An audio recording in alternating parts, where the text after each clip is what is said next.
សូមគោរពលោកស្រីអ្នកនាងកញ្ញានិងភ្ញៀវកិត្តិយសទាំងអស់ជាទីរាប់អានអង្គវិធីជាទីគោរពថ្ងៃនេះគឺជាទិវាដ៏ប្រសើរដែលសហព័ន្ធសហជីពកម្មករសំណង់និងព្រៃឈើកម្ពុជាបានរៀបចំទិវាអបអរសាទរទិវាពិភពលោកដើម្បីសុខភាពនិងសុខភាពការងារក្រោមប្រធានបទការលើកកម្ពស់ការការពារសុខភាពសុវត្ថិភាពនិងកិច្ចគាំពារសង្គមសម្រាប់កម្មករនៅក្នុងវិស័យសំណង់ ជាយោ VTC ជាយោកម្មករសំណង់ជាយោកម្មករល្អិតជាយោកម្មករស៊ីម៉ង់អញ្ចឹងនៅក្នុងប្រធានបទថ្ងៃនេះគឺលើកកម្ពស់ការការពារសុខភាពនិងសុវត្ថិភាពនិងកិច្ចគាំពារសង្គមសម្រាប់កម្មករសំណង់ល្អិតស៊ីម៉ង់នៅកម្ពុជាតើពួកយើងទទួលបានសុខភាពសុវត្ថិភាពនៅទទួលបាននៅពួកយើងចង់បានទេចឹងនេះគឺជាចំណុចមួយដែលពួកយើងរួមគ្នានៅក្នុងការទាមទារដើម្បីឲ្យរាជរដ្ឋាភិបាលក៏ដូចជាវិស័យឯកជនអង្គការពាក់ព័ន្ធជំរុញធ្វើយ៉ាងណាឲ្យបងប្អូនទទួលបានសុខភាពនិងសុវត្ថិភាពនៅកន្លែងការងារមានសុខភាពសុវត្ថិភាពនៅកន្លែងការងារជាភាពយើងរស់នៅបានសមរម្យទៅទេមានសុខភាពនិងសុវត្ថិភាពនៅកន្លែងការងារសង្គមជាតិមានការអភិវឌ្ឍទៅទេបាទជាជំរុញឲ្យរដ្ឋាភិបាលផ្ដោតលើការយកចិត្តទុកដាក់បញ្ចូលបងប្អូនកម្មករសំណង់លោកអត់ស៊ីម៉ងហ្នឹងទៅជាសមាជិកបលសឲ្យបលសហ្នឹងផ្ដល់សេវាជូនបងប្អូនពេលដែលបងប្អូនមានជំងឺអញ្ចឹងយើងស្នើទៅរដ្ឋាភិបាលដាក់បញ្ចូលជំងឺមហារីកដែលបណ្ដាលមកពីអាបេស្តូសនៅក្នុងបញ្ជីគ្រោះថ្នាក់ការងារគឺនៅក្រោមច្បាប់បសសជាអ្នកទទួលខុសត្រូវអ្នកក្នុងនាមជាសហជីពគឺស្ដាប់ក្តីកង្វល់បងប្អូនយកក្តីកង្វល់ហ្នឹងទៅចរចាជាមួយនឹងយោជកនិងរដ្ឋាភិបាលបាទដើម្បីឲ្យធ្វើការដោះស្រាយបាទនឹងវិញយុទ្ធធរកាត់ឡើងនៅពេលណាយុទ្ធធរវាកាត់ឡើងចេញពីអង្គើអយុត្តិធម៌នឹងឯងបាទហើយយុទ្ធធរនេះគឺយើងចូលរួមតាមរយៈចលនាសហជីពគឺយើងការពារដល់ជនរងគ្រោះបាទទោះបីដែលខ្ញុំនិយាយទី2នៅពេលដែលប្រព័ន្ធច្បាប់វាវិវត្តឥតឈប់ឈរមានន័យថាពួកគេកែប្រែទម្រង់ច្បាប់ដើម្បីតម្រូវពួកនយោបាយ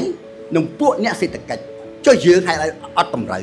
អញ្ចឹងហើយបានយើងមានការទៀមទានៅក្នុងចំណុចជាច្រើនដើម្បីតម្រូវឲ្យ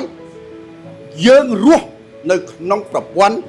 ច្បាប់និងប្រព័ន្ធការងារផងដោយលោកគុំហ៊ុនគាត់បានថាអញ្ចឹងទោះបីសុគិនហ្នឹងល្បីប៉ុណ្ណាគឺខ្លាំងប៉ុណ្ណាដែរបើសិនជាអ្នកទាំងអស់គ្នានឹងអត់ធ្វើទេគឺអត់បានទេព្រោះបញ្ហាមិនមែនបញ្ហារបស់លោកសុគិនទេគឺបញ្ហារបស់យើងទាំងអស់គ្នាអ្វីដែលសំខាន់បញ្ហាយើងត្រូវលើកបញ្ហាយើងត្រូវនិយាយបញ្ហាយើងត្រូវប្រាប់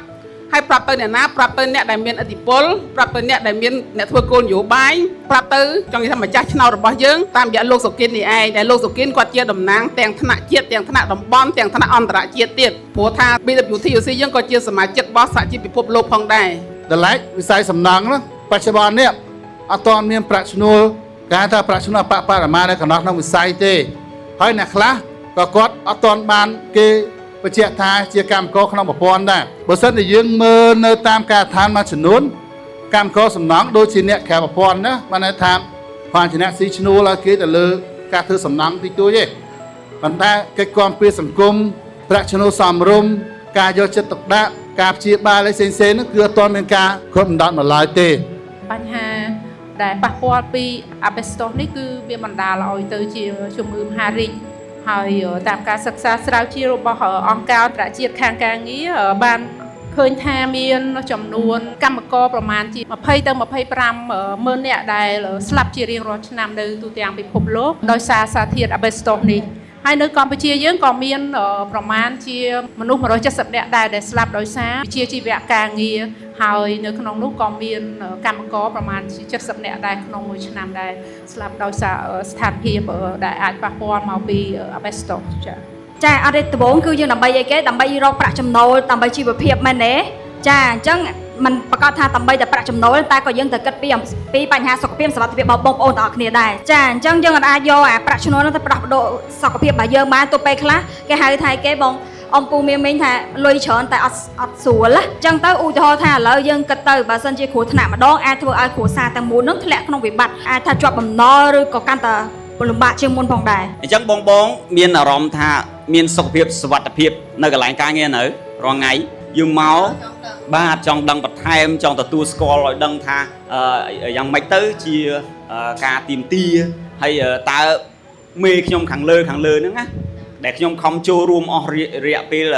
រាប់ឆ្នាំមកហើយតើគាត់បានធ្វើអីខ្លះសម្រាប់ពួកខ្ញុំបងបានលើកឡើងដឹងហើយថាបងមិនអាចទៅចូលរួមទៅចរចាជាមួយនឹងគេទៅនិយាយជាមួយគេបានទេព្រោះសាលវាទូចមើលដូចកន្លែងយើងហ្នឹងទូចហ្នឹងគ្រាន់មកណែនហ្នឹងអញ្ចឹងមានតែធ្វើអីមិនត្រូវការតំណាងបាទហើយតំណាងយើងដ៏ធំក្នុងវិស័យសំណងណាគេ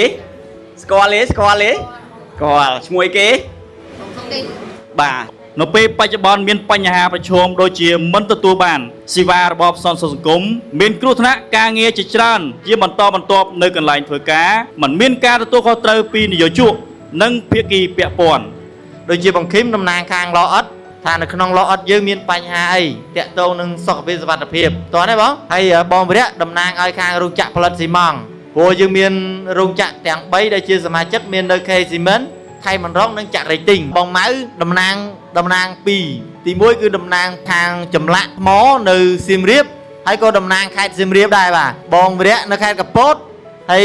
គឹមនៅខេត្តកដាលហើយបងសេអូនគាត់តំណាងឲ្យខាងវិស័យសាងសង់ ឲ្យបងប្អូនឲ្យរាជរដ្ឋាភិបាលជួយនិយាយទៅនយោជកឲ្យគាត់ធ្វើបទសរឲ្យខ្ញុំទាំងអស់គ្នាផងព្រោះឈឺអីអត់មានអីទៅទេសូមឲ្យប្រាក់ឈ្នួលឲ្យគាត់ឡើងប្រាក់ឈ្នួលឲ្យពួកខ្ញុំព្រោះពួកខ្ញុំធ្វើការបានប្រាក់ឈ្នួលថោកខ្ញុំសូមទៅរំពើបងប្អូនពួកខ្ញុំតារីភាគទានម្ដងអ្នកខ្លះតាំងចូលធ្វើអីទេសហជីពយូរទៅគ្មានបានផលប្រយោជន៍បងប្អូនគិតអញ្ចឹងខុសហើយគេបញ្ឈរយើងបានសហជីពទេអ្នកជួយយើងបើអត់មានសហជីពខ្ញុំបាត់ប្រៃហន្តរាយទៅដល់ណាទេ ខ្ញុំចេញពីធ្វើការមកទៅទិញម្ហូបបត់មករោងទទួលយើងបត់អត់បានមើលទៅម៉ូតូគេបុកបាក់កផ្លូវខ្ញុំសន្លប់អត់ដឹង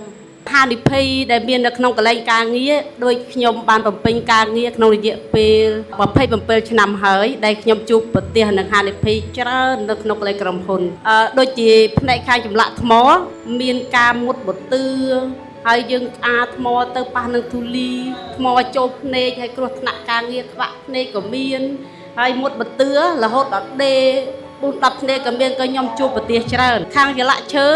ពេលដែលគិតបំពេញការងារទៅគិតចិត្តអាផ្លែដែកនោះមុត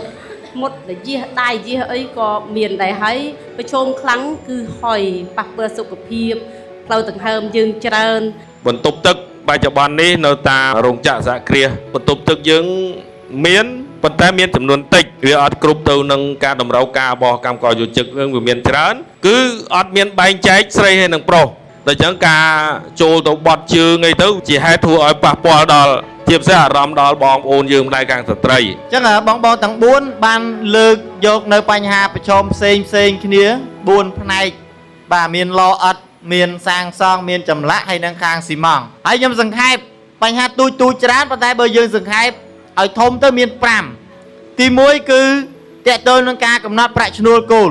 ខាងវិស័យសំណងយើងអត់ទាន់មានការកំណត់ប្រាក់ឈ្នួលគោលទេទី2គឺតេតើនឹងសុវត្ថិភាពដូចជាសម្ភារៈការពារបុគ្គលទីបងនិយាយហ្នឹងធ្វើការគឺអត់មានផ្ដល់ឲ្យទេបញ្ហាទី3តេតើនឹងបសសករណីបងស្រីចាក់ស្ដែងបើសិនជាមានបសប្រហែលជាមិនលំបាកដល់ណាក់ហ្នឹងទី4តេតើនឹងបញ្ហាបេស្តោដែលបងវិរៈបានលើកឡើងអញ្ចឹងអាបេស្តោយើងកំពុងទៀមទាប៉ះពាល់ដល់សុខភាពហើយមួយទៀតគឺជំងឺមហារីកយើងដឹងក្រសួងសុខាភិបាលចេញរបាយការណ៍ណាជំងឺមហារីកច្រើនទៅអញ្ចឹងជំងឺមហារីកមិនប្រកាសថាមកពីអាបេស្តូមកពីហុយអីទាំងអស់ទេប៉ុន្តែវាជាផ្នែកមួយយាយយោកម្មករសំណងយាយយោកម្មករល្អអត់យាយយោ BWTC យាយយោសហជីពយាយយោសហព័ន្ធយាយយោសិទ្ធិការងារ